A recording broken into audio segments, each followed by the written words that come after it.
My name is Linda Matthews, and I was 50 years old when my world turned upside down.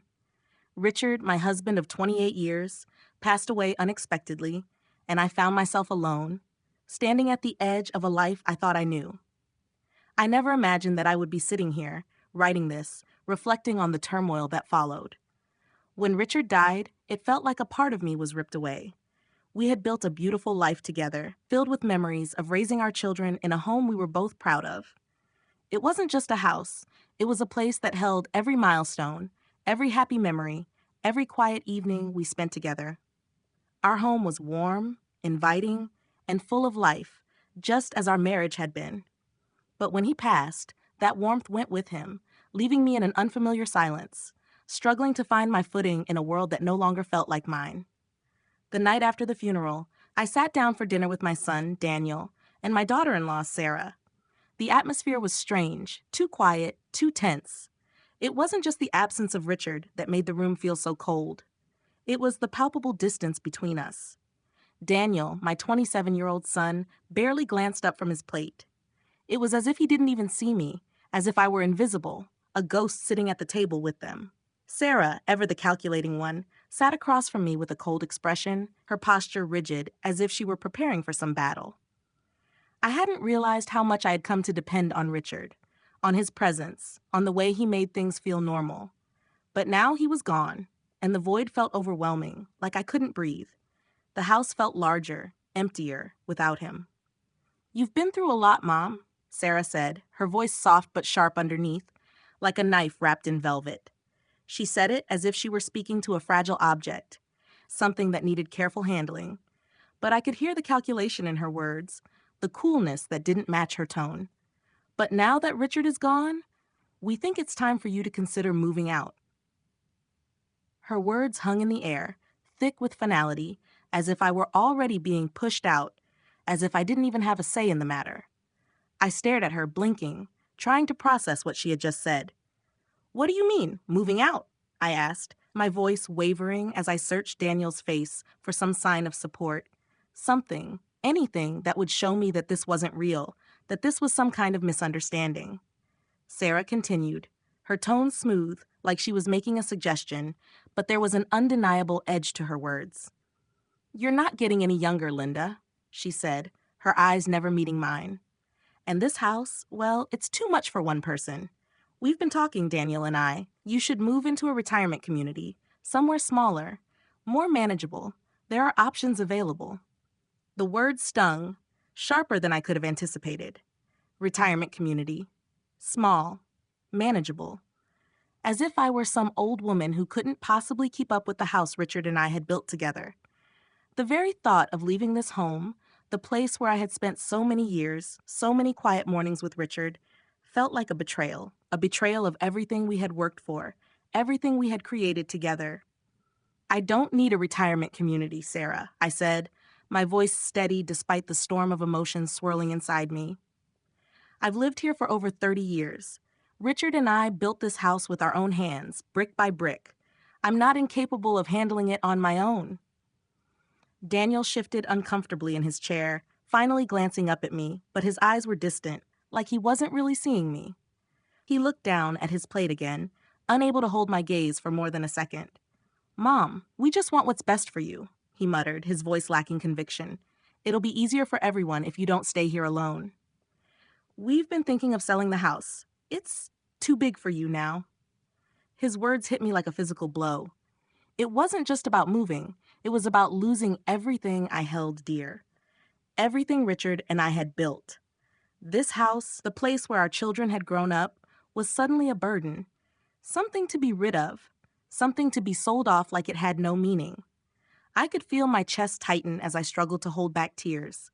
How could they not see what this house meant to me? To us? "I'm not ready to leave," I said, my voice quiet but firm. "This is my home. This is where Richard and I raised our family, and I'm not just going to pack up and leave because it's convenient for you." Sara looked at me with a coldness I hadn't expected, her arms crossed, her lips set in a tight line. "It's not about convenience, Linda," she said, her voice suddenly sharper. "It's about reality. You're alone now, and you can't keep living in this big house by yourself. It's time to face facts. I stood up then, my legs shaky, feeling like the ground beneath me was slipping away. I'll need time, I said, my voice breaking slightly. You can't just expect me to make this decision overnight. I need time to think, to process. Sara and Daniel exchanged a look, but neither of them seemed to understand how deep this cut. This house wasn't just a structure. It was a home, a sanctuary, a place where I had shared my life with Richard. And now they were telling me to just walk away, to give it all up because they thought it was too much for me. But it wasn't too much. I wasn't ready to let go of the life Richard and I had built, no matter how much they pushed. The next day, I found myself standing in the bank, trying to wrap my head around what had just happened. I needed to understand what Richard had left me. The man who had always been the protector, the one who managed the finances, had passed, and now it was up to me to figure out what was mine. I felt so out of place in that sterile, quiet room, the sound of the bank manager's fingers clicking over the keyboard too loud in the silence. Ellen, the bank manager, greeted me with a warm smile, but I could see the sympathy in her eyes. She knew. She knew what I was going through. Mrs. Matthews, I'm so sorry for your loss, Ellen said, her voice gentle as she pulled up my accounts. I'll help you with anything you need. I nodded, trying to hold it together. I need to know everything, I said, my hands shaking slightly as I clasped them together on the desk. I need to know what Richard left me. What's mine now? As Ellen clicked through the accounts, her brows furrowed in surprise. There's quite a bit more here than I expected, she said, her voice filled with quiet astonishment. My stomach dropped. What did that mean? What was Richard hiding from me? The moment Ellen printed out the statements and slid them across the desk to me, my heart raced. I stared at the pages in front of me, the figures on the paper almost too much to comprehend. For the first time in days, I felt a flicker of hope, a brief but undeniable sense of security. Richard had always been so careful with money. He managed everything with precision, always planning ahead.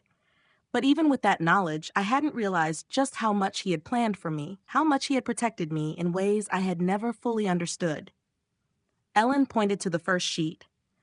This is your joint savings account. It's modest, but it should cover your living expenses for a while.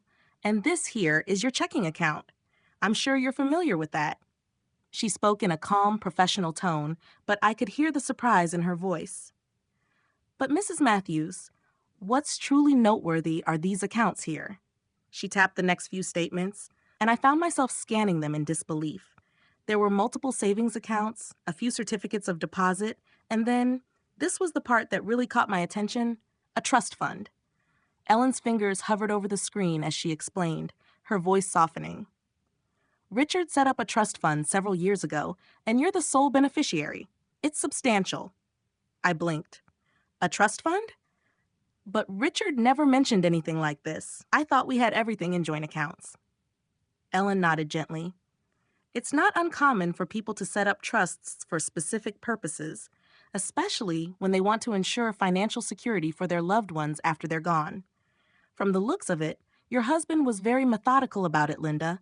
He made sure you'd be taken care of, no matter what. A strange mixture of relief and disbelief washed over me.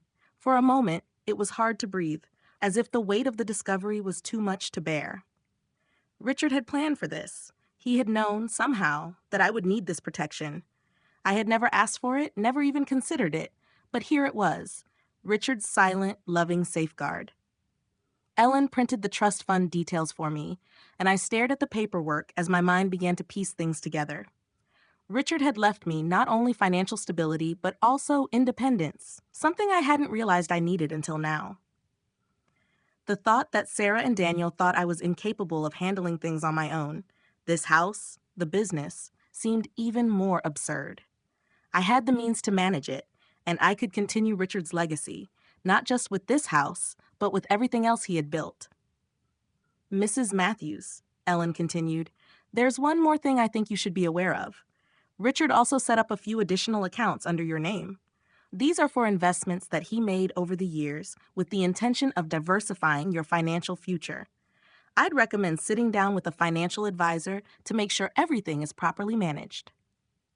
My mind was spinning. Investments? additional accounts.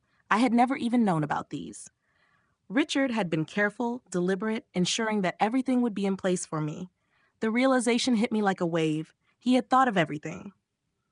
He had known that someday I might need to stand on my own, and he had prepared me for it in a way I never expected. I was never going to be helpless. I left the bank that day with a heavy heart, but also a strange sense of calm. I had what I needed. I wasn't going to be a burden to anyone. I wasn't going to let Sara or Daniel push me around or make decisions for me. But most importantly, I wasn't going to let them take what Richard and I had built together, the life we had created over the years. They had no idea what was at stake, and they certainly didn't understand the significance of what Richard had done for me. I felt a quiet strength begin to grow inside me, a strength that I didn't know I had until this moment. A few days later, I gathered the trust documents and the bank statements and arranged a meeting with Tom, the manager of the business Richard had built from the ground up. I had always been somewhat involved in the operations of the business, but Richard was the one who handled the important matters. Now, with him gone, I had to figure out what came next. Tom was surprised to see me at his office. I could tell he hadn't expected this, but there was a relief in his expression when I explained why I was there. "I didn't expect you to be taking over, Mrs. Matthews," he said, shaking my hand, "but I'm glad to hear it. Your husband built a great company, and I've always admired how methodical he was with everything. I think he'd be glad to know you're continuing things." I looked at him carefully, my eyes scanning his face. Tom had worked with Richard for over 15 years, and I could see the genuine respect he had for my husband. But now, it was time for me to step in. "I need to understand everything," I said, my voice steady. "The business, the accounts, where we stand financially. I'm not going to let Richard's work slip away." Tom nodded. "Of course, I'll walk you through everything. I've kept everything in order, just as Richard asked. We've had steady clients and reliable contracts, but I've been concerned about the future, not knowing who would take over." I smiled slightly, feeling a sense of confidence building within me. "Well, now you know, I'm in charge." We spent hours going through the company's financials, discussing current projects and future plans. I found myself growing more comfortable with the business as I understood its operations. I had always trusted Richard to manage things, but now it was my turn, and I would do it because I had no other choice. This was my future, and I wasn't about to let anyone take that away from me. Back at home, I sat down in front of the fireplace, staring into the flickering flames. My mind kept drifting back to that first dinner with Sara and Daniel. The way they had looked at me, the way they had dismissed me without even a second thought, made my blood boil. They had assumed that because I was grieving, I was weak, that I wouldn't fight for what was mine. They had underestimated me, and I was done letting them think they could control me. The next morning, I called Sara and Daniel over to the house. I could feel the tension in the air as they walked through the door, clearly expecting some kind of confrontation. I wasn't sure what I was going to say at first, but I knew that I couldn't let them continue treating me like I was invisible. I was done with being dismissed. "I've been looking into things," I said, my voice calm but firm. "I've made some discoveries. This house, the business, everything Richard and I worked for, it's mine, and you don't get to decide what happens to it." Sara's face went pale. "What are you talking about?" she hissed. "You can't possibly know what you're doing." "I know more than you think," I replied, pulling out the trust documents and placing them on the table. "I'm the sole beneficiary, and I intend to keep everything as it is." Daniel looked at the documents, his face a mixture of surprise and confusion. "What? You've been hiding this from us?" he asked, his voice soft. "I wasn't hiding anything," I said. "I just didn't know about it until recently, but now I do, and I'm not going anywhere." The room fell silent, and for the first time, I felt the full weight of my own power. I wasn't just standing up for myself. I was standing up for the life Richard and I had built.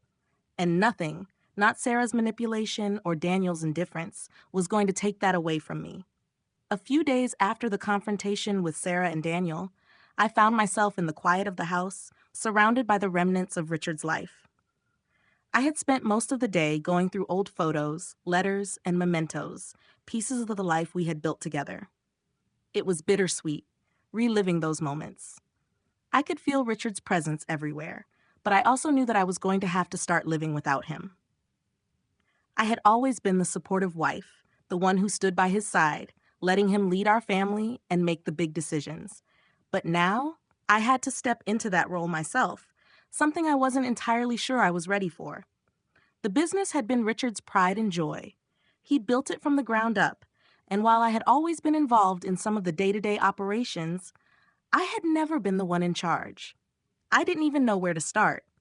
But the trust fund, the bank accounts, and the assets he had left me, those were not just financial protections. They were his way of telling me I could do this. I just needed to trust myself, just as he had trusted me. The thought of running the business on my own was daunting, but as I sat in the silence of the living room, I realized I didn't have much of a choice. This was my future now. I had made the decision to call Tom Bradley, the manager of Richard's business, to discuss the future. Tom had worked for Richard for over 15 years, and I knew he was a loyal and trustworthy man. I needed to get his perspective, understand what was going on with the business, and figure out how to move forward. I couldn't do this alone. Tom agreed to meet me the next day, and I spent the rest of the evening going over the company's documents that Richard had left behind.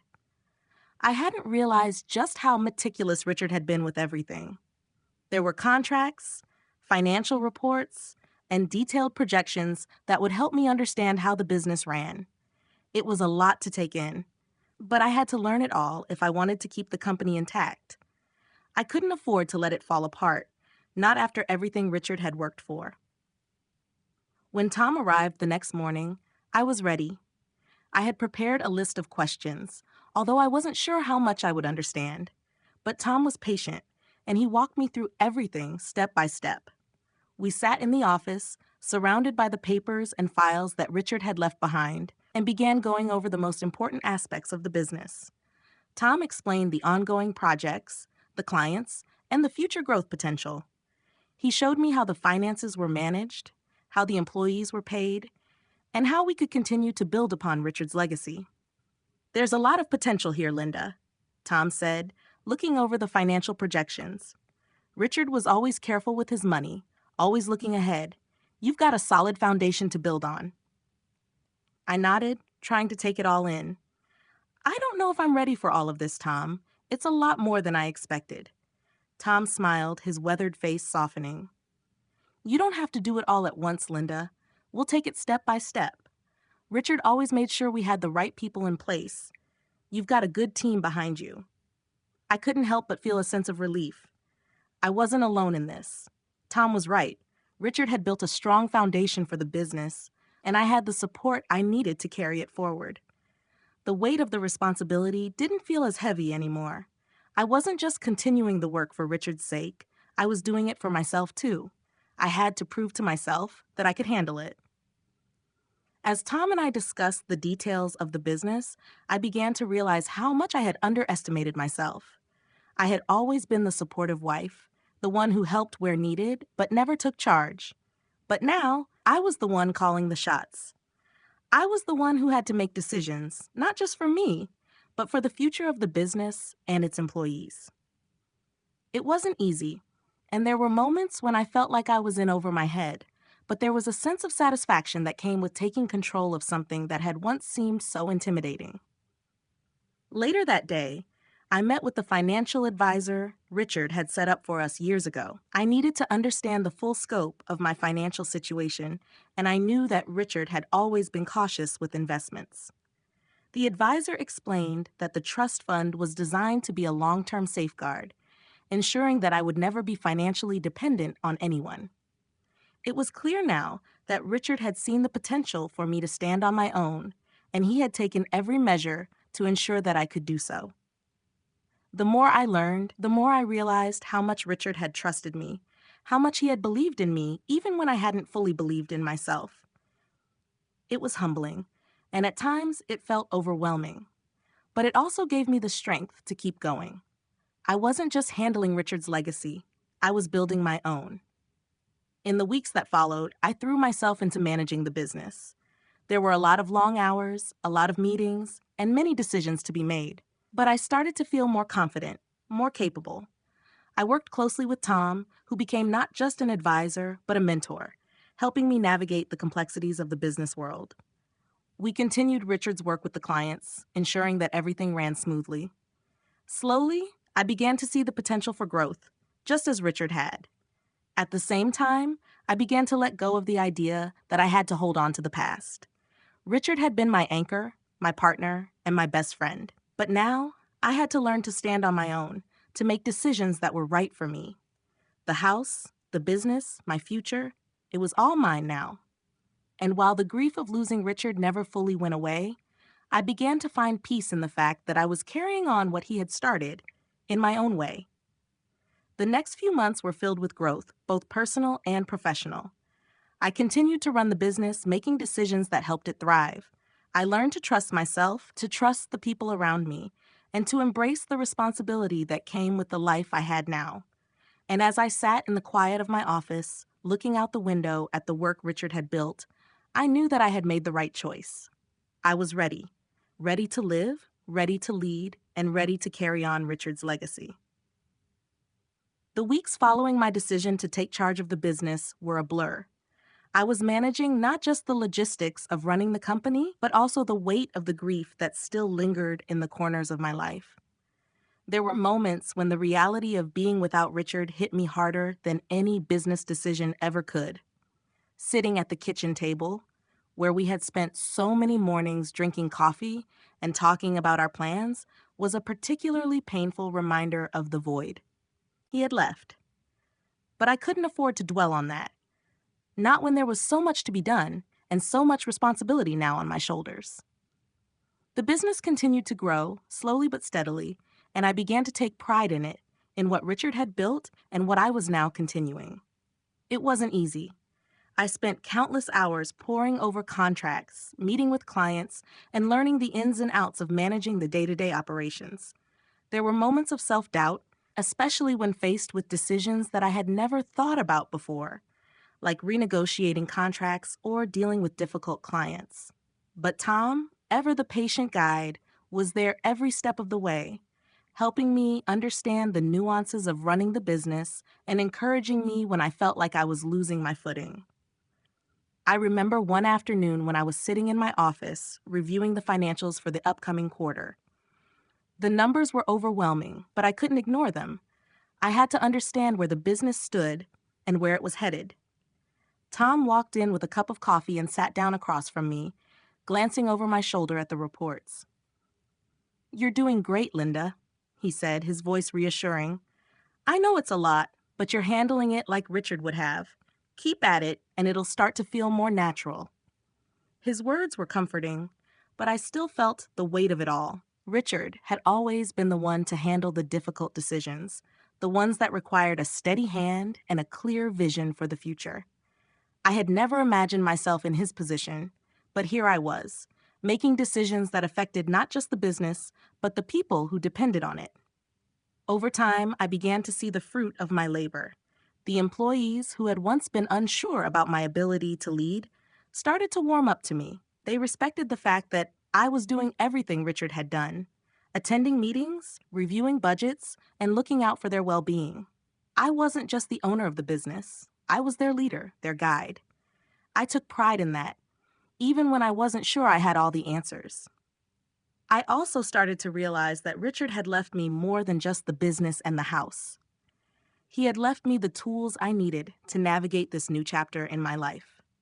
There were things I had never noticed before, things he had set in motion years ago, that now made sense to me. The trust fund, the investments, the business structure. Richard had planned for every possible outcome, making sure that I would never have to rely on anyone but myself. He had believed in me, even when I didn't fully believe in myself. And as I sat in my office, reviewing the plans for the upcoming year, I couldn't help but feel a sense of gratitude for the man who had given me the foundation to stand on. But the most difficult part of this journey wasn't the business or the logistics. It was dealing with Sara and Daniel. They hadn't given up on their idea of taking control of the house, and every time they came over, I could feel the tension in the air. They still saw the house as theirs, as something that was meant for them, and every conversation seemed to turn into a confrontation about the property. Sara, in particular, was relentless. I remember one afternoon when she came over to the house with a folder full of real estate listings, eager to show me how much money I could make by selling the house. She sat down in the living room where Richard and I had spent countless evenings and started talking about how much easier it would be for me to move into a smaller place. She even suggested that I consider selling the business, something that hit me harder than anything else she had said. "I don't know why you're holding on to all of this, Linda," Sara said, her voice dripping with false sweetness. "You don't need the house, and you certainly don't need the business. You've done your part. Let Daniel and me take over. We can handle everything." I felt my blood boil, but I kept my voice steady. "This house is mine, Sara. It's not about the money or the space. It's about the life Richard and I built here. And as for the business, I'm not selling it. Richard's work is important to me, and I'm going to keep it running." Sara's smile faltered, but she quickly recovered. "You're being unreasonable. You don't have the energy for all of this. Daniel and I could help you." "No," I cut her off, my voice sharp. "I don't need your help. I've made my decision. This is my life, my future, and I'm not giving it up because it's easier for you." She didn't respond at first, but I could see the frustration building behind her eyes. "You'll regret this, Linda. You can't keep up with everything. You'll see." I didn't let her words shake me. I had heard them before, but this time I was stronger.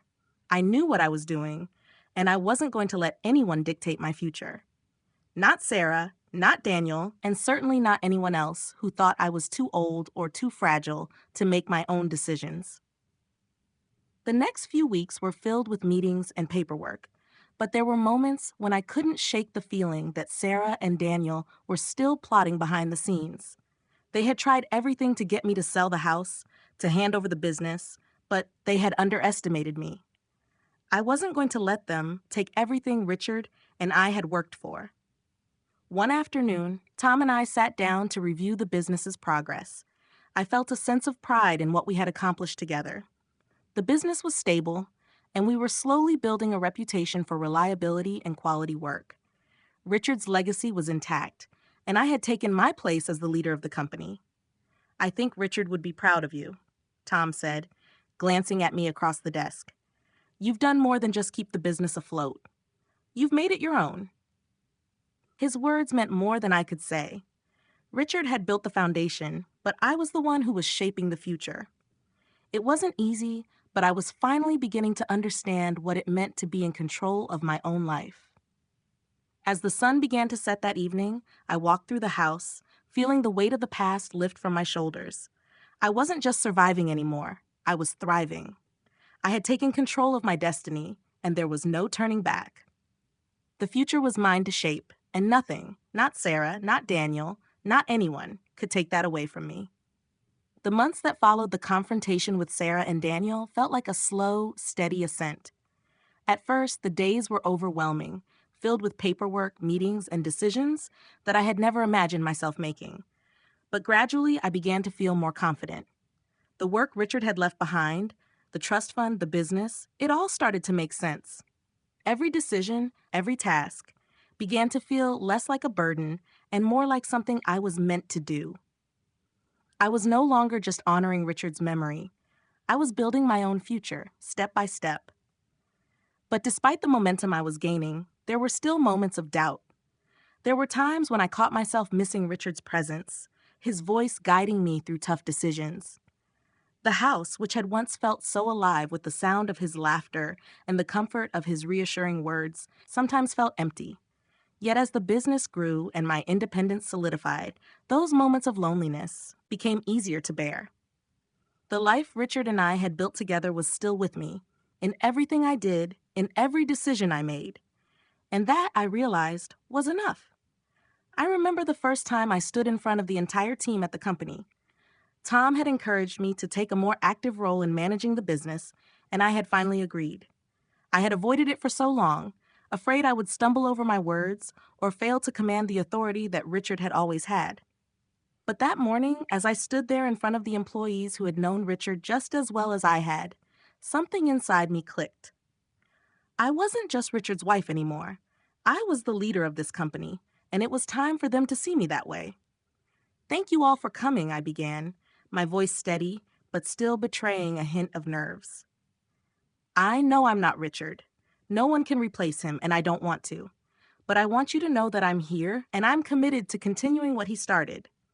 We'll honor his work, his legacy, but we're also going to move forward. Together." There was a quiet pause, and then I saw a few nods from the team. They were still unsure, but they were willing to give me a chance, and that's all I needed.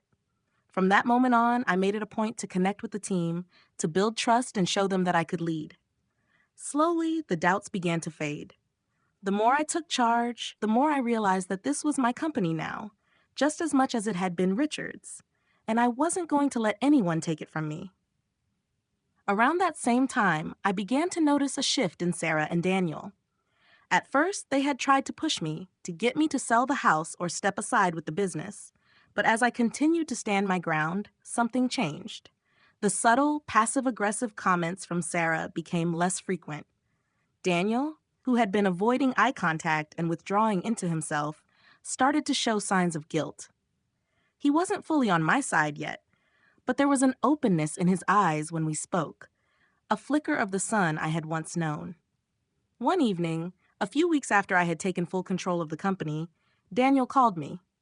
I hadn't heard much from him since the last confrontation. I was hesitant to pick up the phone, unsure of what he would say. But when I did, his voice on the other end was softer than I had expected. "Mom, I've been thinking a lot about everything. About Richard, about the house, about you," he started. "I know I haven't been the best son lately. I didn't know how to deal with everything after Dad died. But I see now how much you've been holding everything together. And I just wanted to say, I'm proud of you." His words caught me off guard. I had spent so many months fighting against the idea that I was a burden, that my worth was tied to what I could give. And yet, here was my son, acknowledging the strength I hadn't even known I had. "I'm proud of you too, Daniel," I replied, my voice thick with emotion. "It's not been easy for any of us, but we'll get through this. We always have." There was a long pause before he spoke again. "I don't want you to feel like you have to do this alone, Mom. I know I wasn't around before, but if you need me, I'm here. I don't want you to think that you're on your own." I could hear the sincerity in his voice. It was a step, a small but significant one. It wasn't the resolution I had hoped for, but it was progress. And that was enough for me. I didn't need him to agree with everything I did or to always be on my side. I just needed him to understand that I wasn't going anywhere. I was here, and I was in control of my own life. As the months continued, I found myself growing into the role Richard had left behind for me. The business flourished, and I made the tough decisions that needed to be made, while ensuring that the employees felt supported and valued. I wasn't Richard, but I didn't need to be. I had learned enough from him to know what was important: integrity, trust, and hard work. I also began to adjust to the quieter pace of life outside of the office. Richard had always been the social one in our relationship, the one who made connections and kept in touch with everyone. I, on the other hand, had always been more reserved. But as I became more independent, I started to take small steps outside of my comfort zone. I began attending local business events, meeting new people, and even reconnecting with old friends. It was liberating in a way I hadn't expected. For so long, I had been Richard's wife, and I had put my own needs aside to support him. But now, I was Linda Matthews, the woman who had built a life on her own, a life that was hers to shape. One night, about 6 months after Richard's death, I stood on the balcony of my house, watching the sun dip below the horizon. The view was breathtaking, a reminder of the life I had once had, but also a symbol of the life I was building now. I had come so far, and though the grief of losing Richard would never truly go away, I had learned to live with it. I had learned that I could still be strong, still be the woman I needed to be, even without him by my side. The phone buzzed in my pocket, pulling me from my thoughts. I glanced down to see a message from Daniel. I'm coming over this weekend. I'd like to talk more about the business. I think we can figure out a way to move forward together, but I want to hear what you think first. I smiled to myself, feeling the weight of the past few months lift a little. Things weren't perfect, but they were getting better. And that was enough.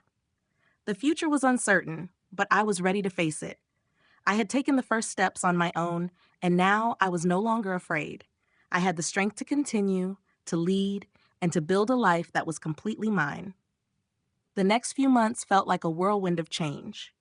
The business continued to grow, and with each passing day, I found myself more and more immersed in the world that Richard had built. At first, I had been overwhelmed by the responsibilities, unsure if I could truly step into his shoes. But slowly, I started to realize that I didn't need to be Richard. I just needed to be myself. Someone who could take his legacy and run with it. Someone who could guide the company through the next phase of its journey. The morning after Daniel's message, I found myself sitting at the kitchen table, staring at the cup of coffee in front of me, deep in thought. He had reached out again. The conversation we'd had months ago, when he finally acknowledged my strength, had left me feeling like a weight had been lifted off my shoulders. There had been a distance between us for so long, and now just the act of him reaching out felt like progress. But what did it mean? What was he really asking when he wanted to talk about the business? I wasn't sure, but I knew one thing. I wasn't going to make any decisions until I heard him out. I had earned that right. The weekend came, and Daniel arrived at the house just as he said he would. When I opened the door, he gave me a hesitant smile, and for a moment, I could see that familiar childlike look in his eyes, one that reminded me of the son who had once run to me for comfort when he scraped his knee or needed advice. But now, he wasn't that boy anymore. He was a man, and a man who had lived through the death of his father and the fallout that followed. "Hey, Mom," he said, his voice quiet. I wasn't sure what to expect when I said I wanted to talk, but I think we need to figure out what comes next. I've been thinking a lot about the business. I led him into the living room, where we sat across from each other. The room was still the same, large windows that let in the morning sun, the same old furniture that Richard and I had picked out together, but now the space felt different. It felt like my space, a space where I was in control, a space I had fought to keep. "Okay," I said, settling into the chair across from him. "Let's talk." He looked at me, hesitating for a moment before he spoke again. "I know things haven't been easy between us. I've been trying to work through my own stuff, but I realize now that I haven't been there for you, especially with the business." I waited for him to continue, unsure where this conversation would go. The air between us was thick with unspoken words, and I could feel the weight of the past few months, months filled with tension and silence, hanging in the air. "I don't want to take over the business, Mom," Daniel finally said, his voice firming with conviction. "I think you've done an amazing job running things, and I know Dad would have been proud, but I want to be a part of it, if you're willing. I don't want to be just the son who was supposed to inherit it all without understanding what it means. I want to help, but I want to do it in a way that works for both of us." I was quiet for a long time. His words echoed in my mind, but the realization hadn't fully hit me yet. He wasn't just apologizing for his past actions, though I could hear the sincerity in his voice. He was acknowledging my position, my right to lead the business, and he was offering a partnership. I never expected this, not after everything that had happened, not after the way he had distanced himself. But here he was, trying to find common ground. "Daniel," I finally said, my voice soft but steady, "you've always been my son, and I've always wanted what was best for you. But this business isn't just about profit. It's about legacy. It's about honor, and it's about the people who work here. I don't know what your role in it would look like yet, but I appreciate you saying you want to be involved. Just know this. I'm not going to hand anything over easily. I've worked hard for this, for us. I'm not going to lose sight of that now." He nodded, a look of understanding in his eyes. "I get it, Mom. I don't expect things to change overnight, but I do want to help you. I think we can make it work." The conversation shifted from there. We talked about the future of the company, what role Daniel could play, and how we could work together to take things to the next level. There were still issues to iron out, of course. Sara's influence, the transition of power, and the balancing of family dynamics. But for the first time in months, I felt a sense of hope. Daniel was ready to step up, and I was finally ready to let him. As the weeks went on, Daniel and I began to carve out a new relationship, not just as mother and son, but as business partners. It wasn't without its challenges. Sara was still difficult to deal with, and there were moments when I questioned whether she truly understood the commitment it took to run a business, to lead with integrity. But Daniel's presence softened the blow. I wasn't doing this alone anymore. Together, we made decisions, we compromised, and we learned how to navigate the complexities of the business world while also maintaining the family bond that had been stretched so thin. One night, after a long day of meetings, I sat down at the kitchen table, a glass of wine in hand, and took a moment to reflect. The house, once so full of tension, now felt alive again. There was laughter, there was purpose, and there was a renewed sense of understanding between Daniel and me. I had come a long way from the woman who had first walked into that bank, unsure of her financial future and unsure of herself. Now I was leading the business, shaping the future, and building something that would last. Not just for me, but for my family. I had learned a lot in the past few months, but the most important lesson had been that strength doesn't come from being invincible.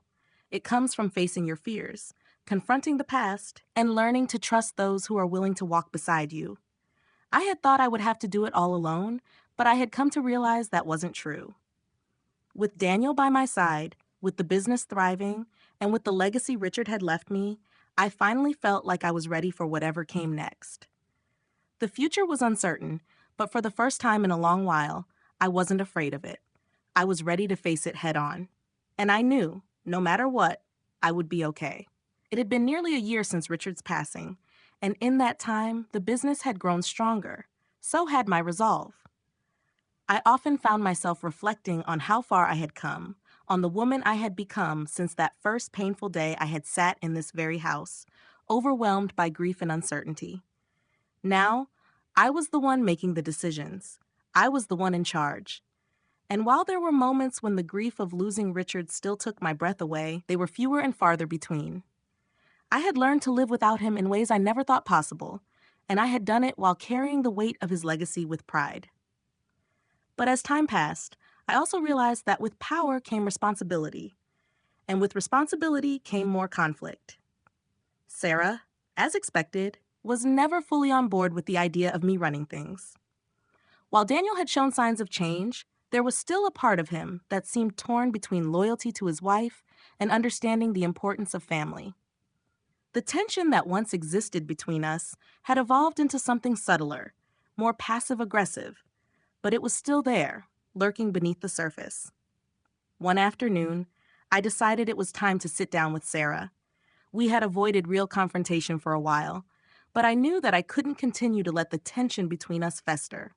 There were things that needed to be said, things that had been left unsaid for too long. I had spent months tiptoeing around her, trying to avoid conflict, but it was clear now that avoidance wasn't going to work anymore. I had to face it head on. This was my business, my home, and I wasn't going to let her, or anyone else, push me around.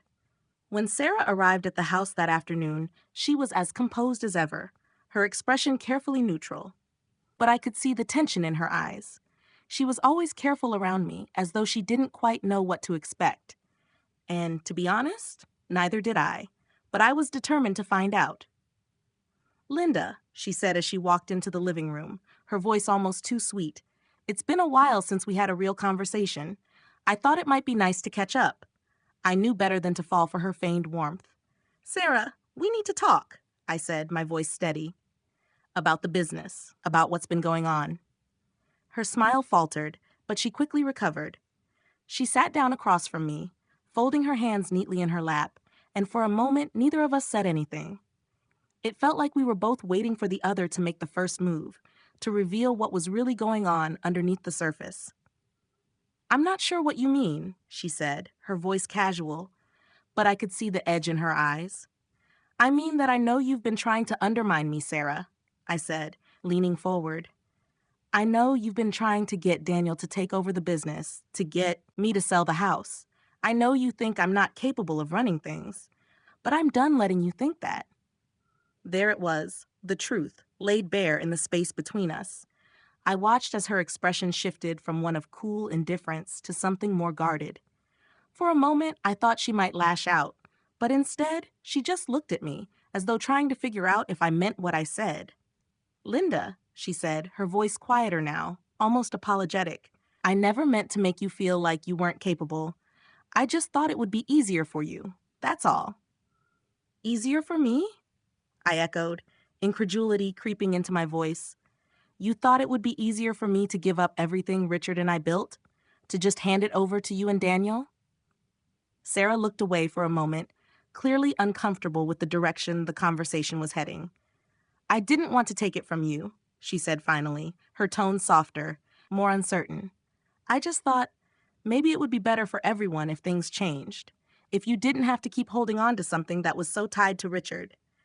I'm holding on to it because it's mine, Sara, I replied, my voice firm.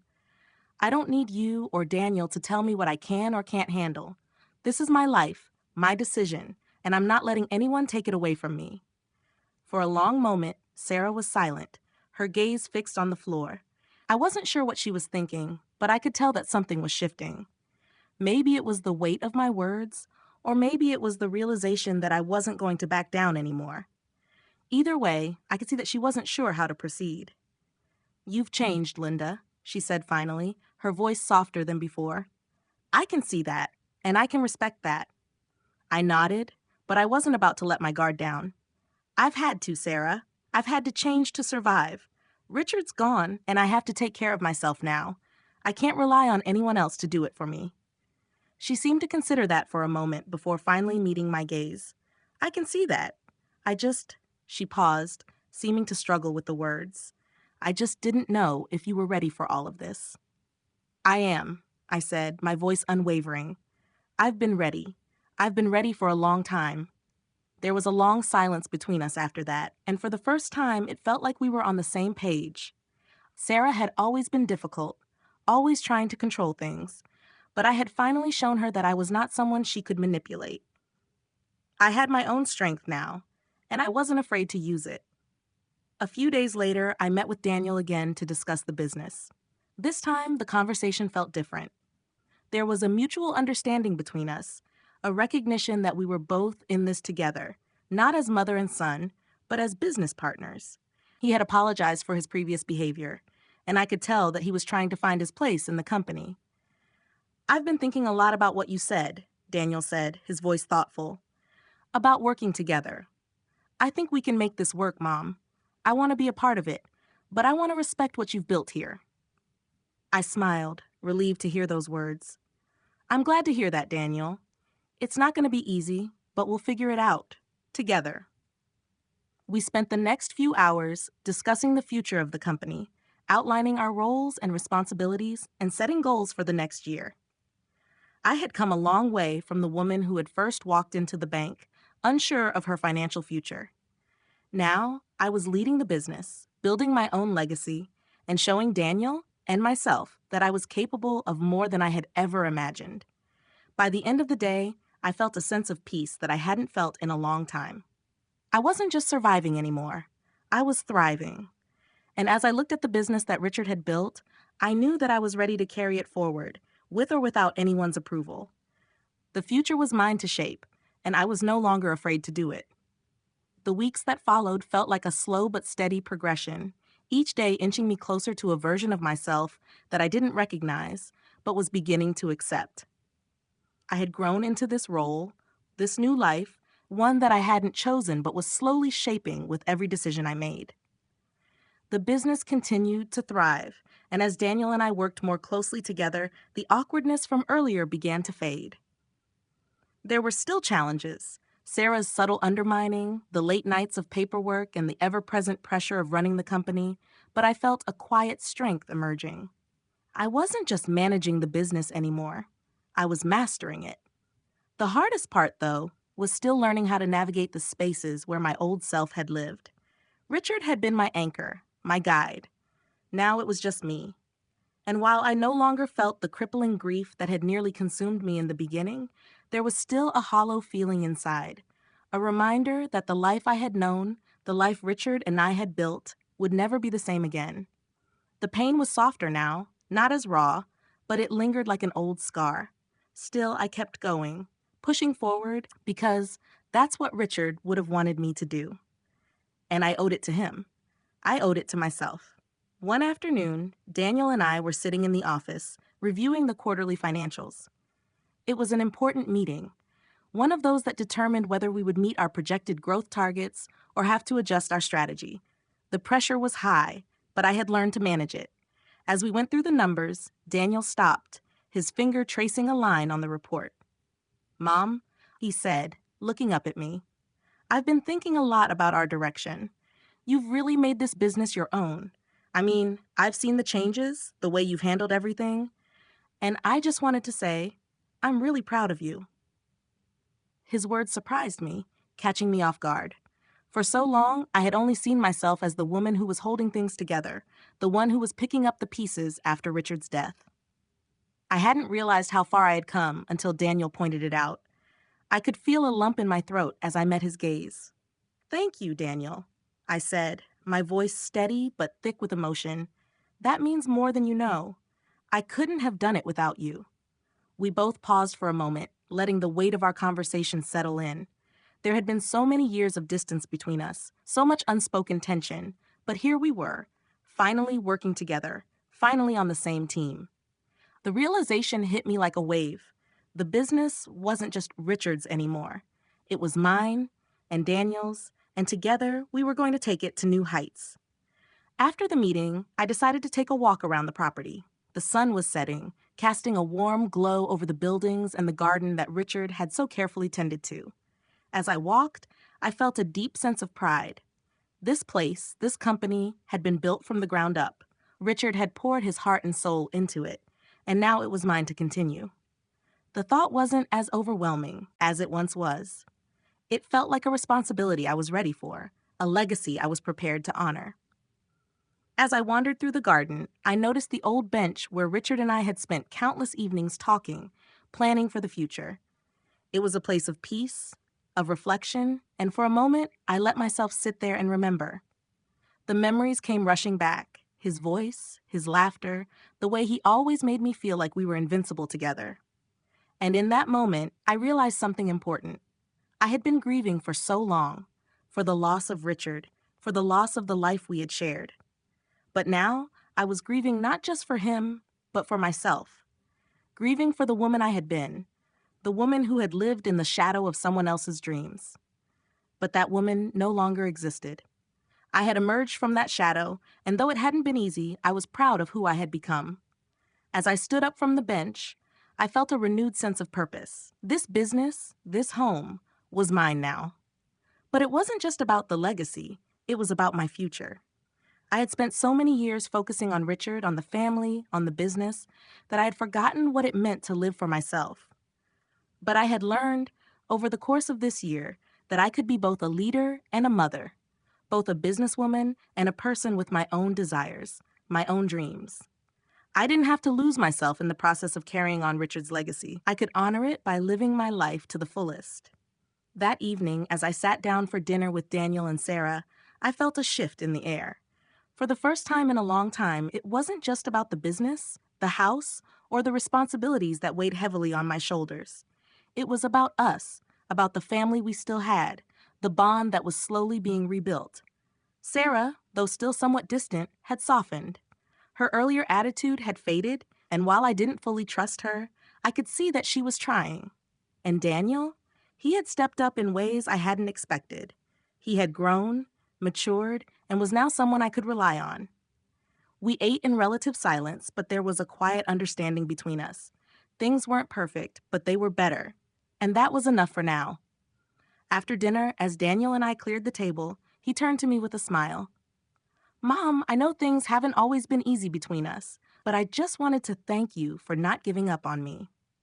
I looked at him, feeling a surge of emotion. "I never gave up on you, Daniel. I just needed you to see what I saw in you. You've always had the potential to be great, and I'm proud of who you've become. That night, as I went to bed, I found myself thinking about the journey I had taken. It hadn't been easy, and it wasn't over yet. But I had learned so much about myself in the process. I had learned that strength doesn't come from never falling. It comes from getting back up, even when the odds are stacked against you. And I had learned that family, though complicated and messy at times, was worth fighting for. The next morning, I woke up early, as I always did, to start my day. I looked out the window at the garden, at the life I had built, and I smiled. I had come a long way, and there was still so much more to do. But for the first time in a long while, I felt at peace. The future was uncertain, but I knew one thing for sure. I was ready to face it. Life has a way of throwing unexpected challenges our way, and it's easy to feel lost or overwhelmed when things don't go according to plan. But the most important lesson I've learned through my journey is that strength isn't about never facing adversity. It's about finding the courage to rise after every setback. Don't be afraid to take control of your own destiny, even if it means stepping into unfamiliar territory. Trust yourself and the skills you've developed, even if it takes time to recognize your own power. Life doesn't come with a roadmap, and sometimes you'll have to make difficult decisions without knowing exactly what the future holds. But in those moments, remember that growth happens outside of your comfort zone. Surround yourself with people who lift you up, but also don't be afraid to walk alone when necessary. Your worth is not defined by others' expectations or opinions. Honor the legacy of your past, but live for the future you want to create. Never forget that you are capable of more than you think. Embrace change, keep moving forward, and trust that each step, no matter how small, will lead you closer to the life you're meant to live.